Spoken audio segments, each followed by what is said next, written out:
Oke, ketemu lagi dengan saya Dr. Halwan di channel saya, channel YouTube Dr. Halwan. Kita bincang-bincang tentang kesehatan, olahraga, fitness, lifestyle, diet, intermittent fasting, prolonged fasting, ketogenic diet, makanan sehat, dan berbagai macam materi, berbagai macam hal tentang dunia kesehatan. Pada kesempatan yang berbahagia ini saya ingin berbicara tentang kopi, ya. Jadi di sini saya tidak ada maksud menggurui, tidak ada maksud untuk lebih pintar, bukan. Tapi di sini saya cuma berbagi aja sesuatu yang saya dapatkan, informasi yang saya dapatkan berdasarkan data yang saya dapatkan. Jadi bisa aja kadang-kadang berbeda pendapat, oke, tidak masalah. Yang penting di sini tetap kita berusaha saling berbagi manfaat dari apa yang kita dapatkan. Jadi kopi, ya. Oke, jangan lupa yang belum subscribe bisa subscribe di channel YouTube saya, karena subscribe itu adalah gratis, tidak dipungut biaya. Jadi dengan semakin banyak subscriber maka semakin semangat saya untuk bikin YouTube tentang kesehatan, tentang sesuatu informasi yang bermanfaat bagi teman-teman semua. Nah, kopi, dalam satu cangkir kopi, ya, kopi ini merupakan minuman yang hampir semuanya suka, ya, kecuali yang memang tidak ada masalah dengan badannya untuk mengkonsumsi kopi. Tapi sebagian besar masyarakat Indonesia sangat suka kopi. Buktinya banyak sekali penjual-penjual kopi, mulai dari yang kaki 5 sampai penjual kopi yang kakinya banyak, yang harganya mahal, yang ada di dunia ini sangat banyak sekali. Jadi berarti apa? Artinya kopi itu adalah salah satu produk yang sangat digemari, ya. Oke, masuk ke materi tentang kopi. Kopi satu cangkir itu sekitar 180 ml itu berdasarkan Fat Secret, ya, teman-teman bisa googling sendiri. Kalorinya ada 2 kalori, jadi kurang dari 5 kalori bisa kita katakan 0. Sehingga ketika kita puasa, kopi ini tidak membatalkan puasa kita. Puasa yang dalam artian puasa intermittent fasting, ya, bukan puasa dalam Islam, puasa yang intermittent fasting. Jadi boleh makan, boleh minum tapi tidak boleh makan. Kemudian kandungan lemaknya 0,04 gram, karbohidrat 0,07 gram, protein 0,21 gram, kalium, nah ini potasiumnya 83 gram, ya, lumayan tinggi kopi ini, ya. Sodium atau natrium 4 mg, ya. Kemudian kandungan yang ada di kopi ini, yang pertama adalah kafein. Nah, ini yang memberikan efek pada tubuh kita. Yang kedua H2O itu air. Ya, air itu untuk melarutkan zat yang ada di dalam kopi. Yang ketiga 2-etilpenol, itu memberikan aroma pada kopi. Sehingga ketika kita minum kopi akan kita rasakan aromanya yang begitu harum, ya. Apalagi kalau kopi masih panas dibawa ke ruangan ber-AC, pasti aromanya akan kopi sekali. Itu makanya sekarang banyak juga yang berkembang pengharum-pengharum yang aromanya kopi. Yang keempat, quinic acid. Ya, quinic acid itu asam yang membuat kopi ini memiliki rasa asam. Kemudian yang kelima, dimetil disulfat. Nah, ini biasanya ada pada kopi yang mentah, yang belum dimasak, yang belum disangrai. Kemudian yang keenam, asetil metil karbinal. Ini karbinol. Jadi ini memberikan rasa gurih pada kopi. Makanya kalau iklan-iklan tuh kopi gurih gitu, ya, karena ada di asetil metil karbinol. Kemudian yang ketujuh, trigonelin. Trigonelin ini bisa mengurangi rasa pahit yang ada di dalam kopi, gitu, ya. Sehingga walaupun tanpa gula pun kadang-kadang kopi itu ada rasa manis-manisnya, ya, kayak iklan tuh, terus ada manis-manisnya, padahal nggak ada manisnya, ya. Kopi ya tetap pahit walaupun menurut teori bisa menimbulkan rasa manis dengan adanya trigonelin ini. Kemudian yang ke-8 ini yang luar biasa, itu yang kandungan 3,5 dikafeolik. Jadi ini merupakan kandungan antioksidan pada kopi, ya. Antioksidan ini tujuannya untuk menyerang, menangkal radikal bebas yang masuk ke dalam tubuh, ya. Di era yang seperti ini radikal bebas begitu banyak, mulai dari makanan, lingkungan, semuanya banyak sekali mengandung radikal bebas. Nah, kopi ini salah satu antioksidan yang bisa menangkal dan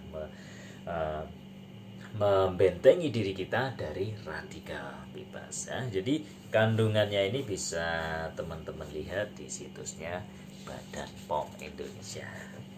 Masuk yang kedua yaitu manfaat kopi. Nah, ini yang utama yang teman-teman harus memperhatikan. Yang pertama, kopi bisa memperbaiki memori. Jadi ini hubungannya dengan otak. Jadi berdasarkan riset penelitian, kopi ini bisa menjaga otak untuk bisa tetap aktif ya, karena beberapa neurotransmitter memang dirangsang dipicu dengan adanya kopi ini, sehingga bisa menurunkan angka kejadian demensia. Demensia itu kemunduran fungsi dari otak. Jadi dengan bertambahnya usia biasanya otak itu semakin mundur fungsinya, apalagi apabila kita tidak memakai otak itu untuk aktivitas. Jadi prinsipnya dari organ tubuh kita itu use it or lose it. Jadi gunakan atau akan hilang. Otak jika tidak kita gunakan, maka lama-kelamaan fungsinya akan mundur, makin berkurang. Jadi pertama adalah memperbaiki memori. Yang kedua, bisa membersihkan perut. Kita tahu dua fungsi utama yang ada di dua manfaat utama yang ada di kopi itu, yang pertama diuretik, yang kedua laksatif. Nah, diuretik ini mengeluarkan air dari dalam tubuh secara alamiah, secara natural, dan laksatif ini membuat kita mudah untuk BAB, mengencerkan kotoran yang ada di dalam usus. Jadi dua fungsi utama, diuretik dan laksatif. Yang ketiga adalah melindungi hati atau liver. Sebagaimana kita tahu bahwa liver ini adalah organ yang sangat penting bagi tubuh. Dia akan mendetoks, menetralkan semua racun yang masuk di dalam tubuh. Itu adalah fungsi liver. Jadi ketika fungsi liver kita terganggu, maka berbagai macam racun akan menumpuk dalam tubuh, yang itu akan membuat tubuh kita akan semakin buruk. Nah, ya, jadi kenapa bisa melindungi hati? Ini dari penelitian dari program perawatan medis Kaiser Permanent yang memberikan hasil bahwa minum 4 cangkir kopi lebih bisa menurunkan risiko penyakit hati lebih rendah 80%. Jadi ini hasil penelitiannya itu ya. Selain kalau misalkan saya hubungkan ya dengan antioksidan, itu juga salah satunya untuk melindungi hati juga ya. Kemudian yang keempat adalah longevity, yaitu longevity itu adalah hidup lebih lama ya. Ini berdasarkan penelitian di Sekolah Kesehatan Harvard ya, bahwa meminum kopi ini menurunkan 20% kematian pria dan 26% kematian wanita pada usia 18 sampai 24 tahun. Jadi hasil penelitiannya dari sini, sehingga disimpulkan seperti itu. Kemudian yang kelima adalah meningkatkan kinerja fisik. Ya, ini adalah fungsi utama dari kafein, karena kafein ini bisa merangsang sistem saraf, meningkatkan pengeluaran epinefrin atau adrenalin, yang ini bisa memacu kita untuk fight and flight, kondisi yang kita untuk semangat, bagaimana kondisi kita untuk berlari, kondisi kita untuk bisa lebih fight lagi. Ya, itulah fungsi dari kafein. Dan ini ada penelitian dari ilmu biomedis Universitas Luton yang menyimpulkan bahwa kafein bisa meningkatkan kinerja fisik 11-12% ya. Kemudian yang keenam yaitu meningkatkan antioksidan. Jelas yang seperti saya sebutkan tadi, bahwa kopi mengandung 3,5 dekafeolikulik, yaitu yang itu merupakan antioksidan yang ada di kopi. Selain itu, kopi juga mengandung vitamin B2, B3, B5, mangan, potasium atau kalium, dan magnesium. Ini juga memiliki fungsi yang begitu utama di dalam antioksidan dari tubuh ya. Kemudian yang ketujuh adalah menurunkan stres dan depresi. Jadi kopi itu bisa merangsang sistem saraf pusat, meningkatkan produksi dopamin, serotonin, noradrenalin, yang ini merupakan neurotransmitter yang sangat penting di dalam mengatur suasana hati. Sehingga dengan keluarnya neurotransmitter itu akan menurunkan stres tubuh dan menurunkan tingkat depresi dari tubuh.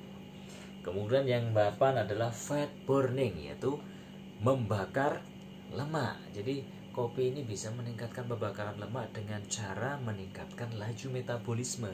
Jadi berdasarkan penelitian Departemen Nutrisi Universitas London bahwa menemukan laju metabolisme itu meningkat 11% dengan kita mengkonsumsi kopi, gitu ya. Jadi yang suka yang nggak suka lemak tubuh dan pengen membakarnya, salah satunya dengan jalan mengkonsumsi kopi itu. Tapi juga harus disertai olahraga dan diet juga. Tidak bisa cuma mengkonsumsi kopi berharap berat badannya turun, tidak bisa ya. Kemudian yang 9 adalah bahagia. Bahagia ini berkaitan dengan dikeluarkannya neurotransmitter tadi yang mencegah stres dan depresi, sehingga kita bisa feel happy, merasa bahagia, merasa tenang, merasa nyaman. Di luar dari orang yang sudah kecanduan kopi itu merasa tenang, merasa senang ketika minum kopi. Jadi makanya ada bahasa ngopi kopi biar gak uling. Jadi minum kopi biar gak goyang, biar gak terhempas itulah. Itu juga salah satunya juga karena memang kopi dikeluarkan zat-zat yang bisa membuat kita merasa bahagia, gitu ya. Kemudian yang ke-10 yang terakhir, yaitu meningkatkan kinerja tubuh saat kita olahraga. Ini sama dengan yang tadi, meningkatkan kinerja fisik. Jadi ketika olahraga pun seorang personal trainer, seorang pakar diet, pakar olahraga pasti menyarankan untuk kita minum kopi sebelumnya, karena memang dengan minum kopi itu akan bisa merangsang sel-sel saraf, merangsang pengeluaran adrenalin yang membuat kita fight and flight, membuat kita semangat, membuat kita lebih maksimal di dalam berolahraga dan bisa meningkatkan kinerja fisik kita ketika berolahraga. Jadi saya ulang lagi, yang pertama adalah memori, yang kedua membersihkan perut, yang ketiga melindungi liver atau hati, yang keempat longevity atau hidup lebih lama, yang kelima meningkatkan kinerja fisik, yang keenam antioksidan, yang ketujuh menurunkan stres dan depresi, yang ke-8 fat burning atau pembakaran lemak lebih maksimal, yang ke-9 bahagia, yang ke-10 meningkatkan kinerja tubuh saat olahraga. Jadi itu tadi sedikit informasi tentang kopi. Semoga bermanfaat untuk teman-teman semua. Kurang lebihnya mohon maaf yang sebesar-besarnya. Jumpa lagi nanti di informasi selanjutnya tentang apa yang berkaitan dengan kesehatan, olahraga, diet, intermittent fasting, ketogenic diet, tentang apapun yang berkaitan dengan kesehatan. Oke, begitu aja. Kurang lebih mohon maaf yang sebesar-besarnya. Assalamualaikum warahmatullahi wabarakatuh.